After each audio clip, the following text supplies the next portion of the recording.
Doing the elimination method. This is the third method for solving a system. We've covered graphing, which you just had a warm up on, the graphing method. You did the substitution yesterday and the day before. So this is going to be the elimination method. Notice you have two foldables. One is pink, one is white. So we're going to start with the one that is pink first because it has the addition and subtraction sign on it. And then the other one has a multiplication sign on it. So elimination method has two parts. So the operations are addition, subtraction, and multiplication. So keep in mind, even though we're using a different method, we are still trying to find where the two lines intersect, but we're doing it using what we call elimination. All right. All right, so here's the first problem. And remember when we did the substitution method, we were looking for coefficients of 1 or -1. And remember I said that at some point that's not going to happen. Like in our situation today, we don't have a coefficient of 1 where we can isolate the variable and make it easier to substitute.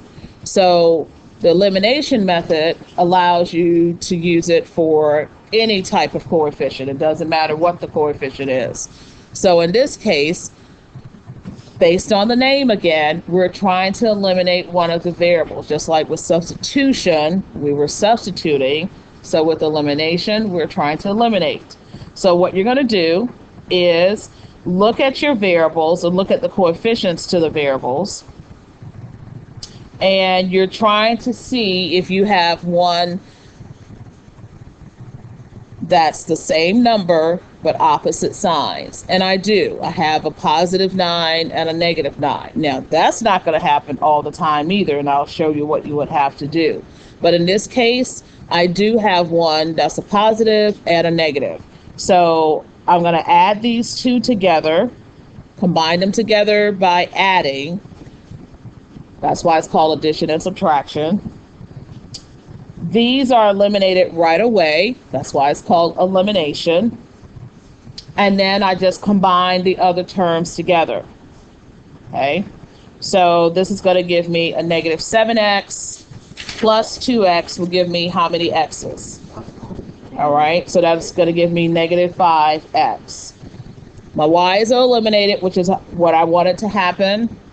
And then 25 and a -20 will give me a +5. So then you just go ahead and solve it for x, and you get x equals to -1. So right away you have one of your coordinates.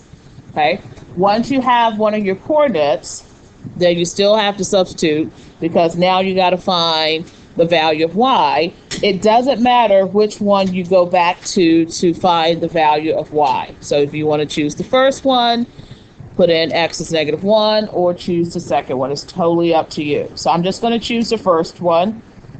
Okay, this one here. So -7, I found x to be -1. And then I just go ahead and solve this for y.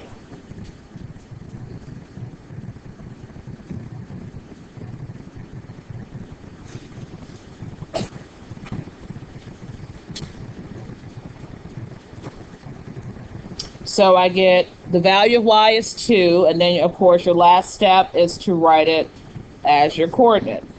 Okay, so these two lines would intersect at -1 and +2. Okay. All right, let's move on to example 2. So in example 2, I do have two numbers that are the same. They're not opposites of each other. So remember on this foldable, it says plus or minus. So I don't want to add these together, because if I do add them together, I'll get 6x and I'll get -8y. So that's not eliminating anything. So in this case, I'm going to subtract. Okay, now when you subtract, you want to do this because it changes the sign of everything inside of those parentheses. So you have to remember that. So when you put a minus sign there to subtract, you know, you're changing like this to a negative, this will become a positive, and that becomes a positive. Okay, so again, I have eliminated the x's. And this is like -1 plus 7y. So what is -1 plus 7? All right, so 6y. And this is really 15 plus 3. So that gives me 18.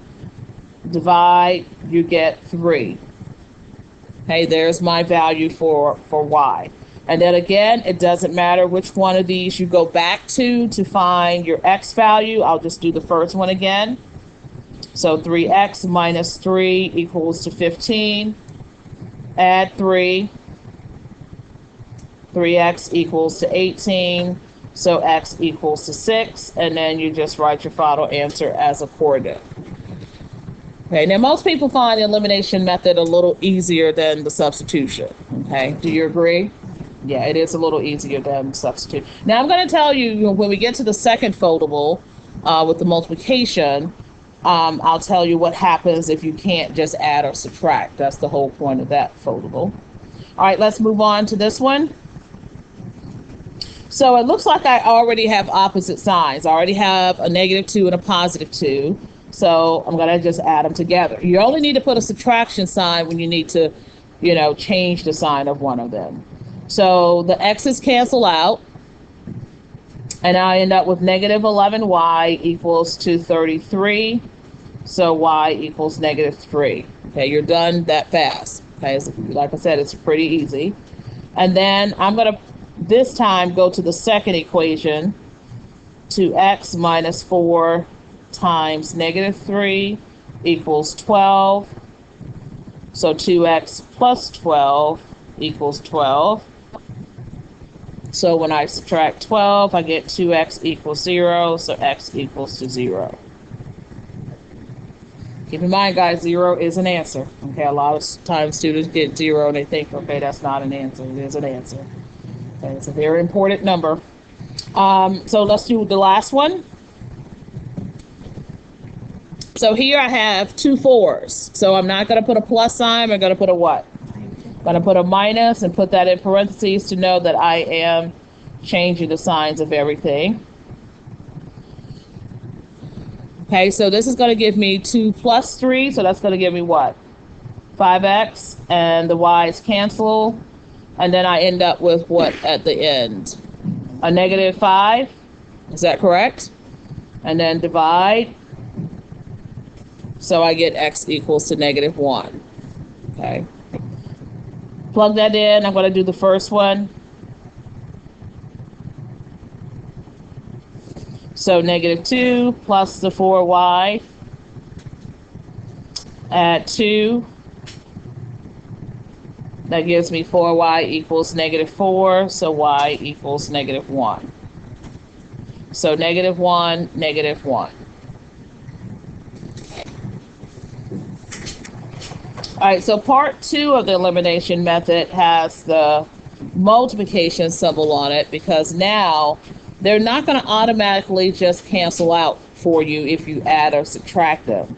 So this time we get to determine which one we want to eliminate, and then we have to multiply in order to make that happen. All right, so let's just take a look at what we have here. So let's just say I wanted to eliminate, because you can tell none of the numbers are the same, right? So now you get to decide. If you want to eliminate the x's, then since the top number is -14, you would like for the bottom one to be positive what? 14. And so what would you have to multiply the bottom one by in order to get a positive? What? -2, right? So you can do that. Now, again, the choice is yours. So let's just say, well, I don't want to do the x's, I want to do the y's. So if the bottom one is a -8, you would want the top one to be a +8, correct? So that's where you can just make a decision which one you want to eliminate, and you multiply the entire equation to make that happen. Okay, so I'm going to eliminate the x's. So since I have decided to make the x's disappear, that means I'm going to multiply the entire bottom by -2, because I want the bottom to be a +14. Okay, so I'm just going to rewrite the top one exactly like it is. I don't need to change that one. Sometimes you have to change both. Okay, but I don't need to change anything. So here, this will become positive 14x plus 16y equals positive 34. So every single term has to be multiplied by that negative 2, because then you're not changing the equation, the line. All right, so now I can just combine them together. X's cancel out. How many y's do I have? 14 y's, and my constant, that'll be 40 what? 42, divide by 14. So what is the value of y? Okay, so this is just, like I said, an extra step you would have to do when none of the variables automatically cancel out by adding or subtracting. And we do the same thing we did before. I'm just going to put it in the second one. So negative 7x minus 8 times 3. And again, it doesn't matter which one you go back to.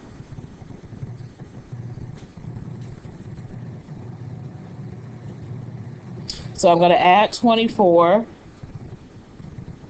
So that'll give me negative 7x equals to 7. So x equals negative 1. And then just write your final answer as a coordinate.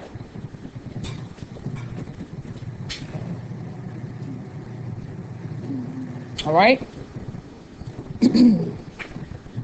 All right, let's take a look at the second one. All right, so let's just say, and again, I'm going to do both just so you can see how it doesn't matter which one. If I wanted to do the x's, I would have to get a common multiple of 6 and 9. What is the smallest multiple of 6 and 9? Just think, 18, right? So I could 18, are we correct? All right, so I could just multiply the top, but I'm not going to do that. I'm just telling you your options. I would multiply the top one by 3 and the second one by 2, correct? Or negative 2. But let's just say the easiest ones to do to me would be the 9 and the 18, because then I would only have to change one of the equations. So see how sometimes you might not have a choice but to change both. But I do have a choice where I don't have to change both. I could just change the top one. So I would multiply the top one by what in order to get a positive 18?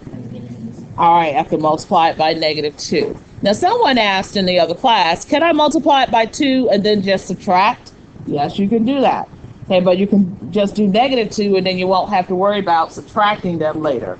Okay, so let's just go ahead and change this to negative 12x plus 18y equals negative 42. And then I'll just go ahead and write the other one that I'm not changing. Now I can just add them together. Okay, so a negative 12x and a positive 9x will give me a negative what? A negative 3x. Okay, these cancel out. And what is negative 42 plus 27? Negative 15. Is that right? And then we just divide by the negative 3. So a negative divided by a negative is a positive, and that'll give me a positive 5. Okay, and again, doesn't matter which one of these you go back to get your y value. So I'm just going to do the top one. 6 times 5 minus the 9y equals 21. So I'll subtract 30. Negative 9y equals negative 9. So y equals positive 1.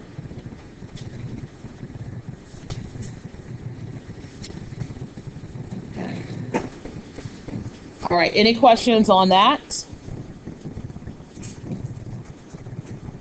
All right, let's move on. Okay, so let's just take a look. Here we might not have a choice but to do both. Let's just take a look. So we have an 8 and a 10. What's the multiple, at least common multiple of 8 and 10? 40? Will 40 work? Yeah, okay. What's the least common multiple of 2 and 5? 10. So I would probably want to do that, okay, because I can deal with smaller numbers, all right? So we can multiply the top one by what number? 5, okay, and multiply the bottom by what number? How about -2? Okay, so we'll do 5 and -2. So let's go ahead and write both of our new equations. So it'll be 40x plus 10y equals to 20, and -20x minus 10y equals to -60. So that's going to give me 20x, y's cancel, equals -40, and x equals -2. Okay, so then we'll substitute that back into whichever one. I'll do the first one. 8 times -2 plus 2y. So -16 plus 2y equals 4. And solve it from there.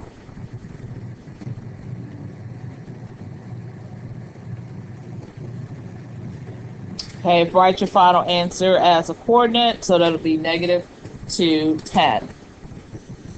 All right, so I'm going to let you all do the very last one on your own, okay, and then just compare with someone at your table.